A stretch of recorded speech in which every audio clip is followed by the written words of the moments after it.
Welcome to FitWitMD Live. On this episode, we'll be discussing perianal fistulizing Crohn's disease, and we have a special guest who'll be sharing her very personal insights into the subject. I hope you'll stay tuned for the show.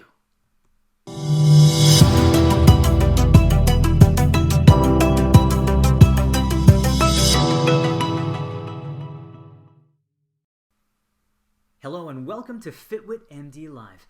This broadcast series is dedicated to bringing you expert clinicians and leading patient advocates for insightful conversations for all things related to health and wellness, with a special emphasis on those afflicted with Crohn's disease and ulcerative colitis. Welcome. I'm Dr. Neilanjan Nandi, your host. I'm an academic IBD specialist, and I've witnessed firsthand the complementary power of medicine, nutrition, fitness, and wellness to better enrich and enhance the lives of all people, especially those afflicted with chronic illnesses such as Crohn's disease and ulcerative colitis. On this episode of FitWitMD Live, we'll be discussing perianal fistulizing Crohn's disease. Fistulizing disease is a devastating and challenging complication of uncontrolled Crohn's disease, and in fact, up to a quarter of patients may present with this complication in their lifespan. But who better to hear this from and how to combat it, how to manage it, than from a patient themselves? On this episode, we have a wonderful and special guest, Tina Aswani Om Prakash. For those of you, you may already know who she is. She is indeed the creator and founder of her very own blog series, Own Your Crohn's. In fact, Tina has become a very influential IBD patient advocate in all spheres across social media. You can follow her at her handle, Own Your Crohn's, on Twitter, Facebook, and even Instagram. You can find her everywhere. And I encourage you to go to her website, ownyourcrohns.com, which has actually been the recipient of some amazing awards and recognition. She's actually been voted Best Blog for several years in a row, and was most recently in 2019 recognized as a helio-disruptive innovator. And how does she disrupt, and how does she innovate? Well, I'll tell you. Tina, on her blog, has very personal, insightful articles about how she's coped with the different complications and management issues that she's had to face in her journey with Crohn's disease. Her father had Crohn's and suffered from complications, and has she. But she has overcome and has, along the way, shared her story with all the world. In fact, on this very program, we've invited participants to join us from North America, South Asia, and even Southeast Asia. So if you're tuning in live for the program, welcome. We're very privileged and excited to have you here and share this conversation. Now, Tina is no ordinary advocate. Like I said, she shares her personal experiences, but moreover, she goes above and beyond in that she actually does the research. She does her own homework. She has the leading and best research that she brings to every article or program that she delivers. So in many ways, I consider Tina to be an academic in her own right. I encourage you to go to ownyourcrohns.com, check out Tina's contributions there, and I hope that you'll join us for the conversation. Without any further ado, I'd like to welcome Tina Aswani Om Prakash. Tina? Hi, everybody. My name is Tina, as Dr. Nandi so kindly just introduced me. Thank you so much for the wonderful introduction. You are way too kind. But today we are going to be talking about perianal fistulizing Crohn's disease. This topic is really close to my heart, as I did have 6 fistulae that I've dealt with so far in my Crohn's disease journey. And I do believe in talking about it. I know that it's extremely stigmatized around the world, that it is something that no one wants to talk about. But until we start talking about it, we can't really understand it, nor what can we really understand how to treat it or approach it with our physicians. So I'm really thankful to Dr. Nandi today for hosting this special session. Thank you so much, Tina. We really appreciate you being here. So, Tina, can you tell me a little bit about what was it like? Were you diagnosed early with a fistula, or did it happen later in the course of your illness? Sure. So what had happened to me was I was initially diagnosed with mild ulcerative colitis. And for 5 years, I was labeled as ulcerative colitis. I even received a J pouch during that time, 2 years in, because my disease had presented very severely. But what happened is, I'd say about the 5 years in, my diagnosis was actually changed because I did develop a fistula. Now, what a fistula is, for those of you who may be new to this term, is it's like an abnormal connection between two organs or the skin. What happens in Crohn's disease is it's such a penetrating disease of the intestines that what the inflammation sort of breaks through the mucosal lining of the intestine into other organs or out onto the skin. So this was quite a devastating diagnosis for me because it happened to hit a very personal area, very like my lady parts. So I think to see what was going on and how suddenly this bowel disease had disrupted, my womanhood was very, very difficult. That had to be, like you said, very, it's devastating, right? To feel like that. When this started to happen, how did you, did you know what was happening at the time? Did you expect it at all? Or, who did you reach out to for help? So what had happened is a few months prior, I started to develop these skin lesions. And I had gone to Cleveland Clinic and I sent them photos of these skin lesions. And the doctor there, the GI there, was like, this looks like erythema nodosum. Now that's an extraintestinal skin manifestation of inflammatory bowel disease. And what had happened at that time is he was like, your disease is worsening. Are there any other symptoms going on? At the time, I wasn't 100% sure, but within the next 3 months, I noticed mucus, like pus, stool passing through the fistula, and I got very, very sick. He also put me on prednisone during this time to try to deal with this. I put on 40 pounds, and it was like really devastating to my self-image to be on prednisone and then suddenly have this thing leaking into my other organs. I had UTIs galore, urinary tract infections. It was really, really quite heavy for me to be facing. This happened to me in the end of 2011, just to give you perspective, and I was diagnosed with inflammatory bowel disease in early 2006. Okay, so it took some years for this to develop. And as for as Tina said, for all of you listening out there, it's something she was aware of, but this is something that kind of still developed even after the diagnosis. And it's something, Tina, that you did there very elegantly was kind of explain what a fistula looks like. I'd like to go ahead and what a fistula really looks like here. So just on these little diagrams that we have here, this is the rectum. This is the inside of the rectum. Stool normally goes right through here through the anal canal, but sometimes there's so much inflammation or ulceration from the intestine that there's a tract that can go from the rectum and colon out through the sphincter or out through the buttock and tunnel through the skin, giving you perianal disease. Now, this doesn't only have to happen through the rectum. It can also happen from small intestine as well. Fistulas can happen anywhere from the intestine to another part of the body. However, specifically today we're talking about perianal disease, and that can connect to the buttock, it can connect to the bladder, it can connect to the vagina. There's different types of perianal specific fistula that go through the sphincters, depending on what plane or what part of the sphincter they go through. They have different categorization. A little bit later we'll talk about kind of a very brief overview of medical management of this and how to manage it going forth. Now, Tina, can you tell me what was the first, what did your doctors tell you that they needed to do to try to help you? So at the time, I had a J pouch already. Now, where the J pouch was connected to my rectal cuff, so I had about 1 centimeter of rectum left inside that had been giving me problems for years with that J pouch. My J pouch was also causing a lot of problems. I had pouchitis before even I was reconnected to the rectal cuff. It turned into refractory pouchitis, which means that I developed chronic inflammation in that J pouch. And what we were trying to do is figure out a way to sort of alleviate my symptoms and allow the fistula to maybe close or at least stop draining. Mm-hmm. So I reached out to Cleveland during this time. I went to the ER. This was over Thanksgiving weekend in 2011. I discovered I had a fistula at my friend's wedding, so it was pretty devastating. Oh, wow.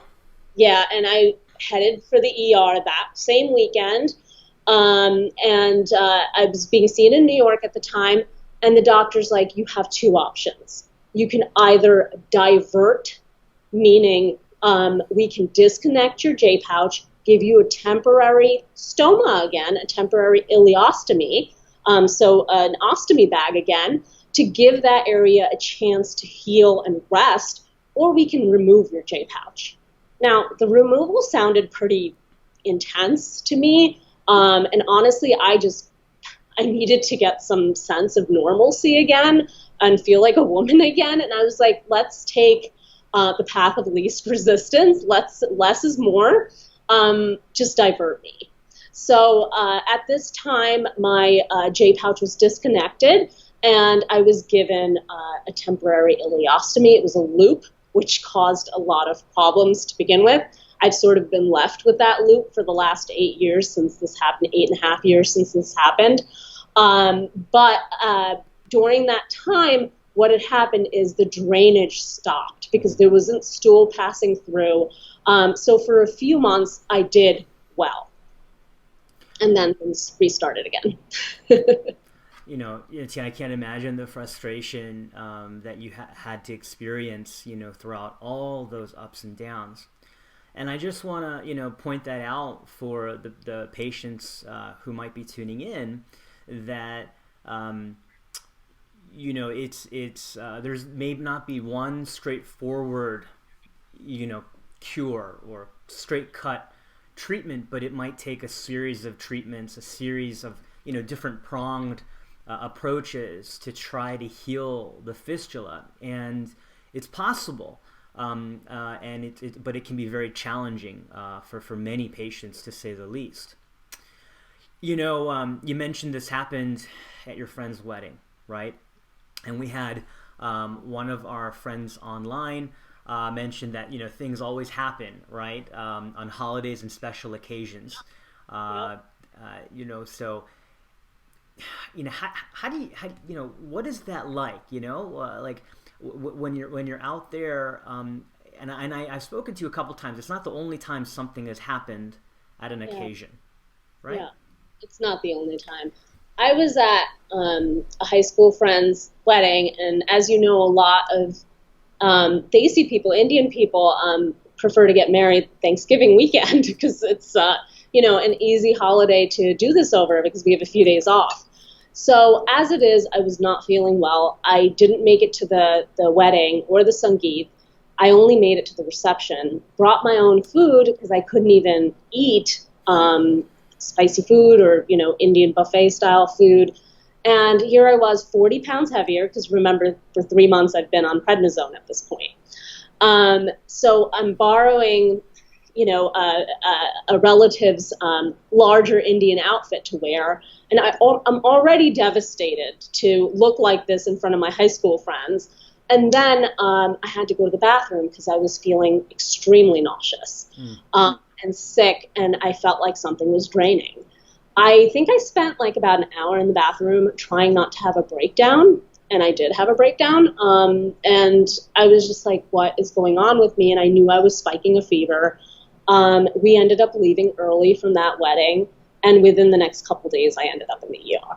That was kind of the entire experience. It was completely devastating to not be able to be there for my friend the way that she needed me to be, but also to know that I was being violated by my own body, and that's really what having a perianal fistula feels like. It feels like you've been violated by your own body, by this disease that, Lord knows I had tried everything to try to treat this. And, even traveling out of state to get opinions and get treatment. And here I was, this disease kept rearing its ugly head.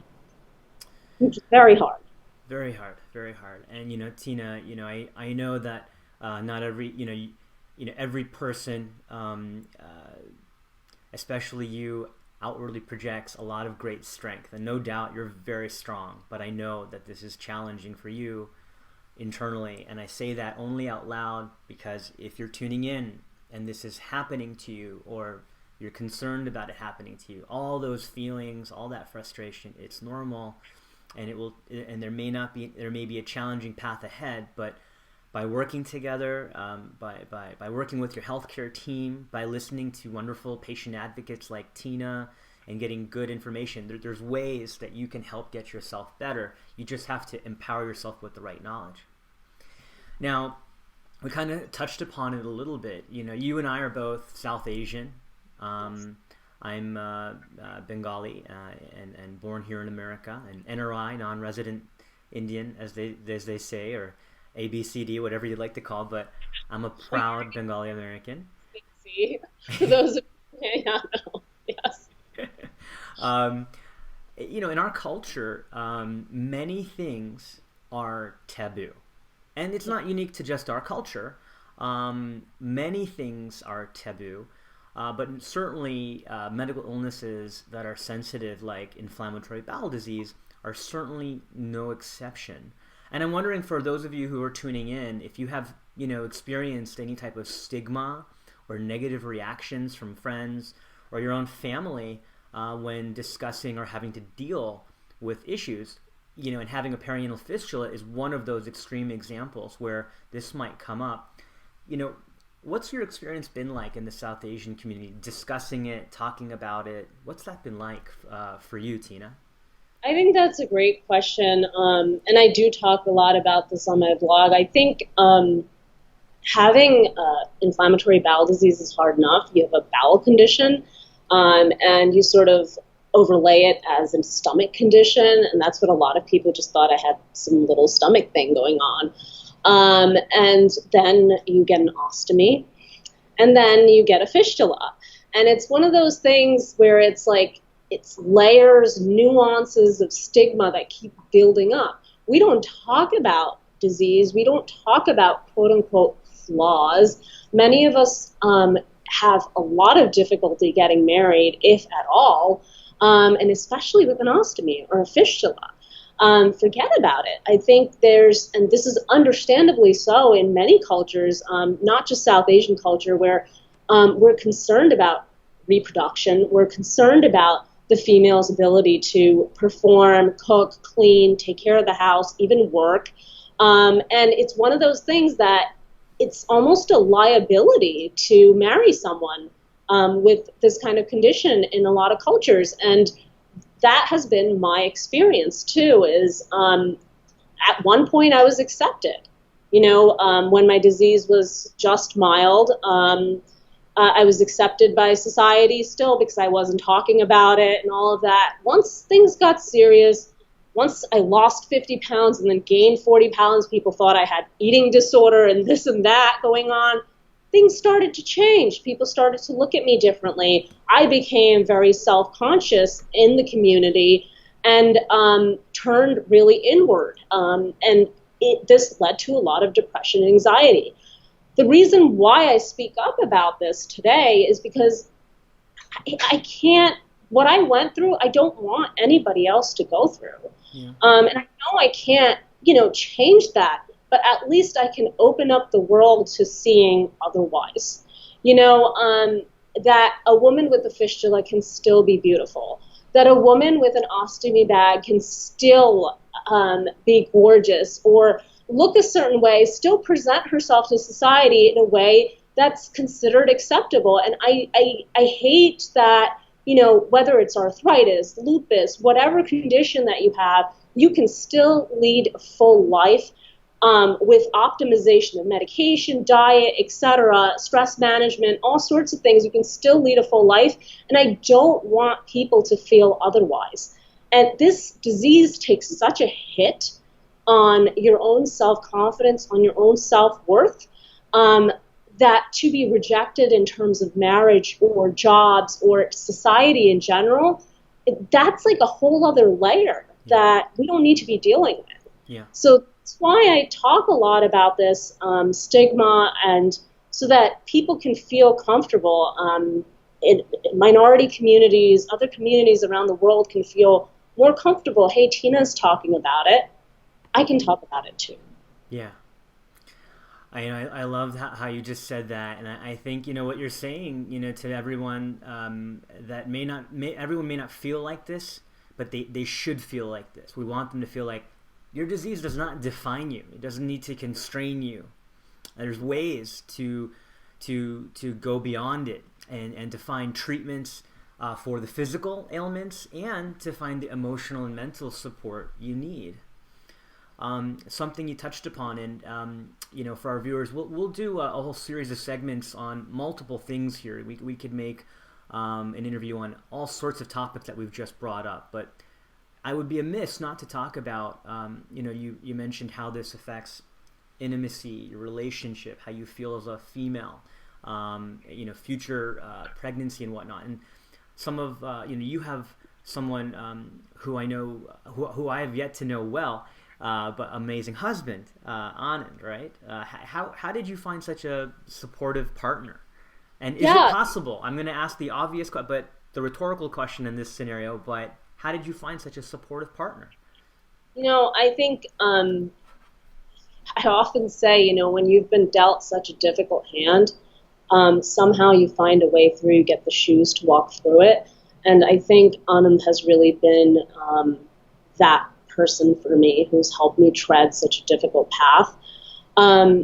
I will say, from the very beginning, I'd say 6 weeks into us dating, and I know arranged marriage can be very different in terms of this kind of experience, but when we had met, I had just been diagnosed a few months earlier, and six weeks in or so, I told him, look, I have this. I was already flaring, so he kind of had an inkling something was going on, and I was like, I need to build this relationship, whatever it's going to be, if it's going to be, on trust, on a foundation of openness.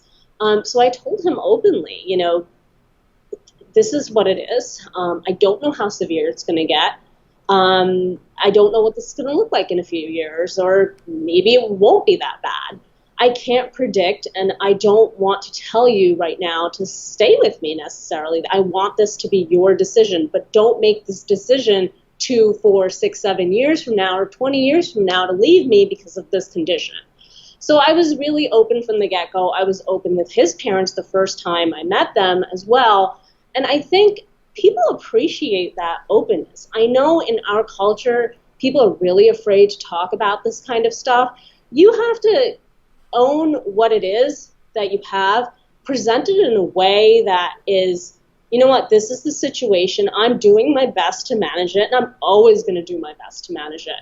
And that's my promise to you, whatever it might look like. But I can't control, a disease either. I can only control myself and how I handle it. So that's sort of how I presented it. And I think people appreciate that. You have to, give that kind of respect to the other person and their family. And I know this is a really tough topic in our community where there's a lot of arranged marriage still. And I hear from patients all the time on a regular basis about marriage and about people being duped even. And it's very sad. It's very, very sad where, a relationship, like I said, should have a foundation of trust. You're going to be together for the rest of your lives. At least give them that courtesy, that respect, and tell them that this is what's going on. If they reject you, they reject you. I know this could have been, I was really gambling in that moment because he could have left, but he didn't. He was like, but I really like you. I'm not going to let a disease dictate, who I'm going to be with. And I Obviously, that's had a lot of them. Yeah, and I think that's because you had a strong foundation, a strong base, and that's love. And I think also because you were open, right? Yes. So for all our listeners out there, we have a mixed gender audience, which is great because we all know that in all societies, especially India, there's a double standard for women more than men, and that concept of being duped. We all know or have heard of families or friends where this has happened. And it's really unfortunate that we're judging by the disease and not by the person, and always the person has a better heart and is a good person, is undeserving of these illnesses. So if you're listening out there, we as a culture, as a South Asian community, let alone all people, all humans in the world, cannot tolerate this double standard any longer. With you on that, Dr. Nandi. I would like to see change on that front too. Give people like us a chance. We can bring a lot to a relationship too. Yeah. It's not just all about cooking, cleaning, reproduction, working. Marriage is a bond. It's a companionship. And I think we have to emphasize that as well. You're living with the person for the rest of your life. You want to make sure they're the right person, sick or not. Absolutely. So, in this first segment, we wanted to touch upon the impact and some of the stigma. I wanted to provide you some brief overview for those of you out there about the management. But rest assured, this is a brief overview, and that in subsequent programs, we will go into more detail, and we'll have some other guests who specialize specifically in the treatment of fistulizing disease. To look again at our slides here, there are several ways to manage a fistula. To briefly review the symptoms that Tina described earlier, you can have pelvic or buttock pain, just discomfort while you're sitting, or it can be a pelvic discomfort if the inflammation or infected fluid hasn't broken through to the skin. Often the site, when it breaks through the skin, is irritated, it's red. You might feel back there and it feels a little thickened. That's called induration. You may see stains in your underwear or pants of some pus or even blood. Diagnostically, we make the diagnosis through physical exam. Somebody should take a look. If nobody's looking, the diagnosis can't even be begun to be entertained. So someone has to look. So that's oftentimes necessary. We, especially in cultural situations, don't want to be too modest, or prefer to be modest at times, but certainly in this case, if you have perianal discomfort, don't let it go. Don't ignore it. It needs to be taken a look. Sometimes the area is so tender, we need to give you some anesthesia, just some light sedation to look, and this is called an EUA, or exam under anesthesia. And we can get better imaging by doing an ultrasound through the rectum or anal canal. That's an EUS, or endoscopic ultrasound. And an MRI of the pelvis is very helpful in delineating the tracts so we can see it. Management is actually often through a combination of both medications and interventions, some surgical, some not. In terms of medications, antibiotics can be utilized, particularly a fluoroquinolone like ciprofloxacin or levofloxacin, along with metronidazole or arinidazole in some countries. These, at low doses, can save the patients from side effects that can happen from these antibiotics, certainly, but also still provide not just antibacterial, but an anti-inflammatory effect that seems to help the inflammation. And then certainly we have to discuss biologic therapy. These are antibodies that we make that try to block one portion of the immune system to help healing. This is in contrast to steroids, which block the entire immune system and therefore dramatically increase the risk of infections. Sometimes the combination of biologic medications and other medicines, such as thiopurines, can help, or methotrexate. In terms of surgical or non-surgical interventions, they involve some type of ceton placement, which is a wire placed through the fistulous tract that keeps it open. By keeping it open, we can prevent a collection or abscess from developing, and sometimes it can actually help it close together. Other times we can actually put plugs or a special type of biologic glue, if you will, called fibrin glue. In very significant cases, severe cases, we have to cut the fistula open or do a diverting ostomy. This means where the intestine is diverted into outside the abdomen to collect the stool. That way the stool does not go near the fistula so the fistula can close and heal on its own. There are also some advanced and developing procedures such as an advancement flap where a portion of rectal tissue and muscle is advanced over the fistula. We can go into more detail into that in another program.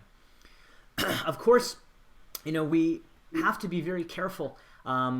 Every individual is different. Every single one of you has a different type of anatomy and a different set of conditions. So one, and more likely multiple, of these approaches are appropriate for you. And so you have to speak with your medical doctor. You have to speak with your own physician. And often it's a multidisciplinary team that's going to give you the best answers. A gastroenterologist, a colorectal surgeon, a pelvic floor specialist, a therapist, and your best friend. Okay, so all of these people are very critical to getting you well and healed. Tina, do you have any, last comments or suggestions about perianal disease? Yeah, absolutely. So what happened with me, and I do want to get into a question right after that because I see that we have one. What happened with me was after I was diverted, given that diverting ostomy, like you mentioned, as a treatment option, a lot of these other options were presented to me, advancement flaps and whatnot, because I developed several fistulas over the course of my disease. I had 5 rectovaginal fistulae and 1 pelvic fistula that was headed for my spine that they could see on MRI, which is a way to diagnose, as Dr. Nandi mentioned. So what I was told is once I had the J pouch removed, a lot of the rectovaginal fistulae were repaired in the process by my surgeon. What happened though was that at the end of this, I developed another fistula. And this is to answer your question, Aisha. We have Aisha from Saudi Arabia on. She's asking if can you have a perianal fistula despite not having a colon and rectum? So I think there's a few different answers to that, and I want you to tackle that too as well, Dr. Nandi. But what happened to me, sort of as these abscesses, J pouch, everything was cleared out from inside of me, I started to have UTI-like symptoms again. And I had just had multiple surgeries at Mayo Clinic. This was 5 years ago. And suddenly I'm symptomatic again. And I had an MRE, so an MR enterography of the pelvis, and they said I had a hole in the vaginal wall. And the doctor there was like, I've seen this twice before, where the disease is trying to continue even though the colon and the rectum are completely out. So at that point, he put me on a biologic that I hadn't tried yet. It was not FDA approved yet for Crohn's disease. And that worked for me. It took 6 months or so. I did a lot of sitz baths to clean it out, keep it clean. It was very painful. I was put on antibiotics, like Dr. Nandi suggested. Plus, I was put on a mercaptopurine, 6-mercaptopurine, because at the time it was not known if this biologic results in antibodies or not. So this combination worked for me, and so then that last fistula closed. And that's what we had done. And I know that there's other routes to developing fistulae as well, Dr. Nandi, like small intestines, right? Like yes. You were saying, outside the colon and rectum, if you want to talk a little bit about that. Absolutely. So yes, in answer to your question, Aisha, it's a very good question and a very common misconception too that we hear, and for understandable reasons. But if you have any intestines at all, even if you are diverted, it's possible, depending on your type of Crohn's, to still develop fistulae. Some patients will not after a diversion. Okay, many will not if it's perianal disease, but if you were not diverted because of that, you may still develop it because a loop of small intestine may route to the perianal area. Again, we said that inflammation, uncontrolled inflammation, over time creates damage to the intestinal wall. So the location of your disease is really important. If I were to ask many of you out there, where is your inflammation? Where is your Crohn's? I would hope that you could hopefully point to a diagram. You may not be able to memorize all the anatomic words, but probably over time you will, but point to a diagram so that if anybody asks you, where is your Crohn's? Then you can say, well, it's in this part of the small intestine, this part of the large intestine. So wherever that uncontrolled inflammation may be, that's where a fistula can sometimes occur. And you should ask your doctor, Are my scopes or my imaging, are my labs, are my stool studies, are my tests looking for inflammation there so I don't develop a fistula or other complication later? Absolutely. That's a great point. And I just wanted to add one other thing. I had read a study a month ago from Dr. Jeremy Adler. He's a pediatric GI over at the University of Michigan.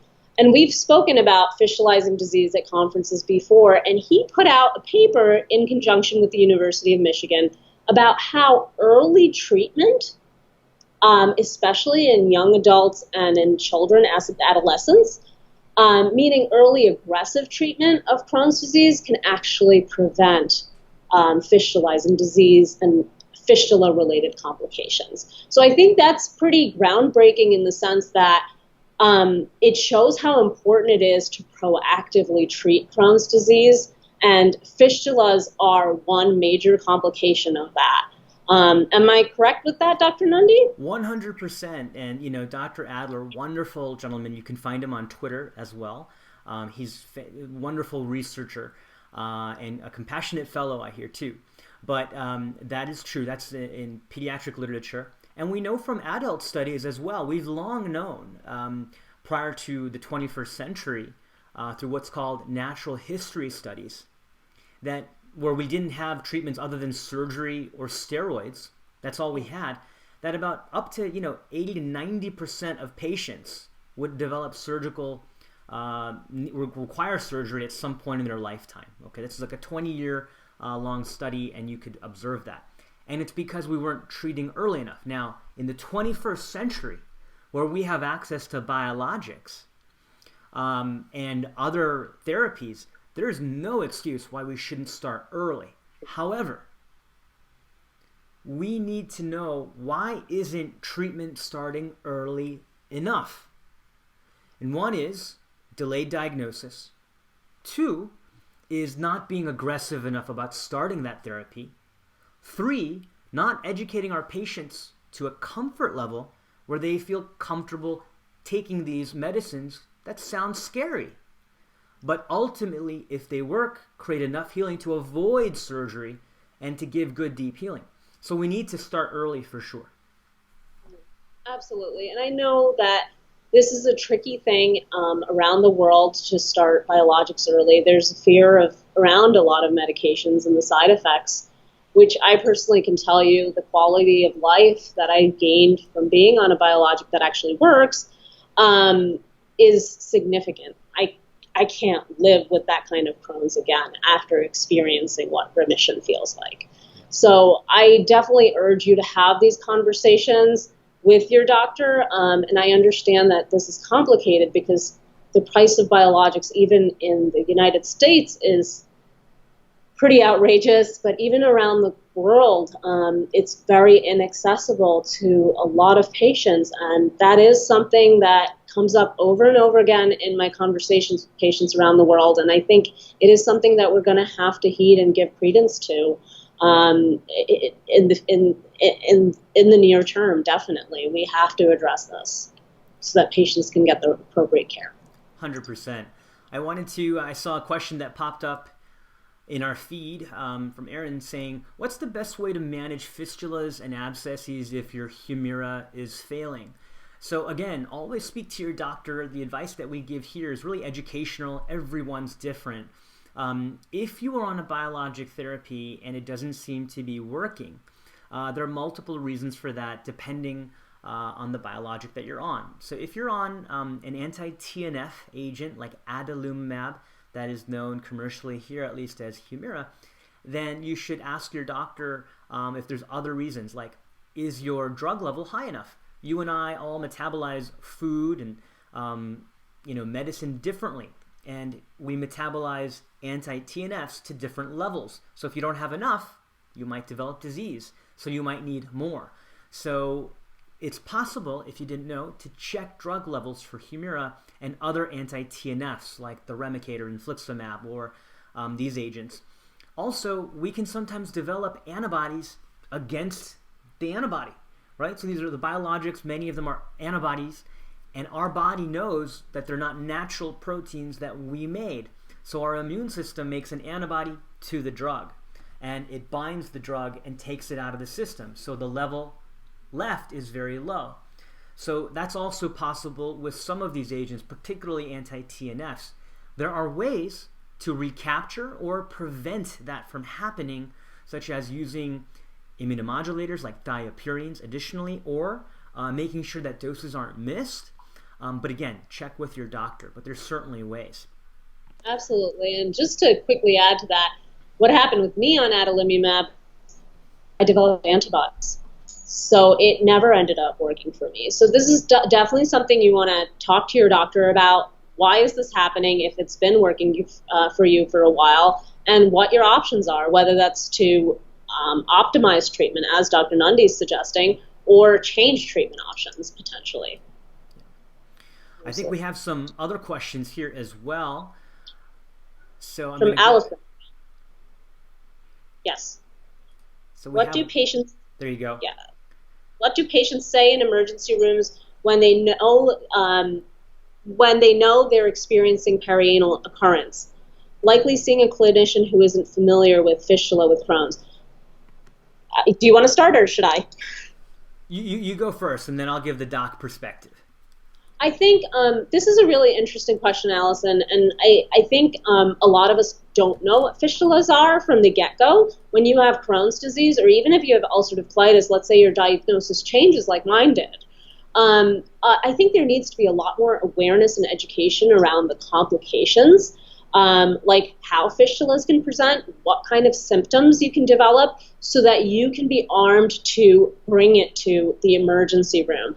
I knew what a fistula was, so I was suspecting that I had an abscess. I felt it, and that's what I called my colorectal surgeon with. And I think that's, I've written about this a lot, and I've heard from parents even who've told me, I realized my daughter had a fistula and an abscess because of this article that you wrote. I didn't go looking for it or ask her until I read your article, because I wasn't even sure what this was. And she's telling me she has this growth. So I think it's really, really important to educate and empower and tell people what this is. It's so taboo, it's so stigmatized that we aren't talking about it enough, but we really need to. Please, Dr. Nandi, please add to that. Yeah. Well, there's a lot that we touched upon in the emergency room, specifically to the question, exactly what Tina said. As an IBD doctor, I'm biased in what I know and what my threshold for responding to a patient who describes that to me. To me, that's an emergency in my mind. I mean, it may not be life-threatening, but it's an urgent situation where I need to act and evaluate immediately to prevent it from getting out of control. And that's how your gastroenterologist should act. However, if you're going to the emergency room, emergency room physicians, they're skilled in many, many things, and they know this can potentially happen. I would say that if you, as the patient, have this concern and you feel like the doc may not be recognizing the significance of perianal pain, it's important to mention buzzwords, to be honest. Like I have, emphasize I have Crohn's, and my doctor said that if I ever had perianal Crohn's or perianal symptoms or discomfort, I could be developing a fistula, and that would get their threshold up. Now, one word of caution, and this has to be made between you and the ER doc, is the threshold for a CAT scan, okay? That's hard for a patient to make. The reason we as physicians are concerned about radiating our patients too much is a lifetime of CAT scans can increase the lifetime risk of cancer. I had a young lady who had bounced around to different emergency rooms and was really socially disadvantaged socioeconomically.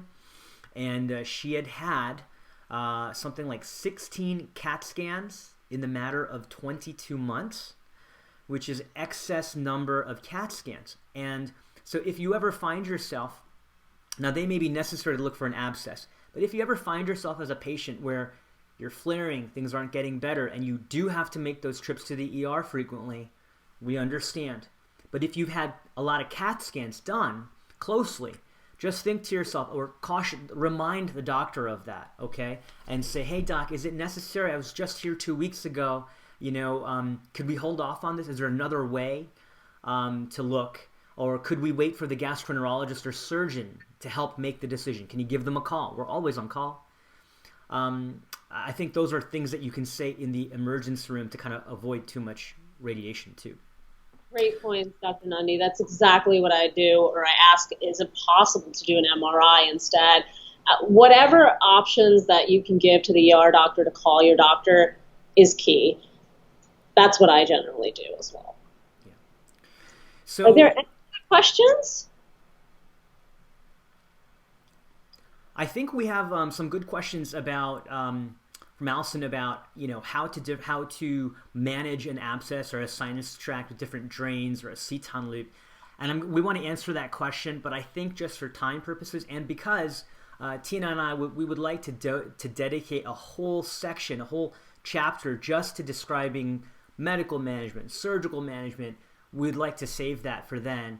But I can certainly answer that offline if you want to just kind of DM me. I can answer those questions offline, but we'd like to help a program for that. So before we go, I wanted to share a few resources for our patients out there. Here in the United States, we have our Crohn's and Colitis Foundation. Several countries have their own foundation or a nonprofit. I always encourage patients, never search the dark nether regions of the internet for information. Good, true, trusted information is right before you at one of our nonprofit centers like the Crohn's and Colitis Foundation.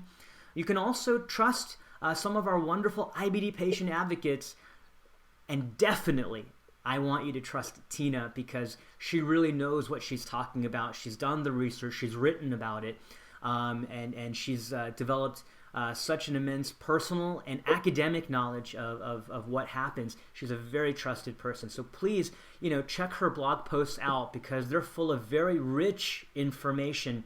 And then certainly stay tuned right here at FitWitMD. Don't be a nitwit, be a fitwit. That's what I say. Try to arm yourself with the best possible information and to help yourself get better. Thank you all for tuning in. We're very honored. I'm so sorry about the technical difficulties, but we're going to get them all ironed out in future episodes. Tina, any last closing remarks? Thank you so much for having me here today, Dr. Nandi, and for speaking so highly of me. And I really appreciate all the people who have been able to join. This is a very, very difficult topic. It's very close to my heart. Perianal fistulizing Crohn's disease is not easy. It takes a huge, huge toll on the children and the adults that it affects. And I think that if you have any further questions, you can message me offline. I know someone is asking about psychosocial support as well. I can definitely provide resources for that as well. I think getting on board with a psychologist who can really help and is familiar with this is really important. And I understand that that is taboo in many cultures as well, including ours. But it is something that we have to work towards and address in order to make sure that our children and adults are getting the help that they need. Thank you so much. Thank you, Tina. And thank all of you who tuned in today. We really appreciate your time and patience. We hope this was helpful. Again, this is the first of many in a series in which we hope to go into more depth about the different challenges and complications of Crohn's, ulcerative colitis, and their different manifestations.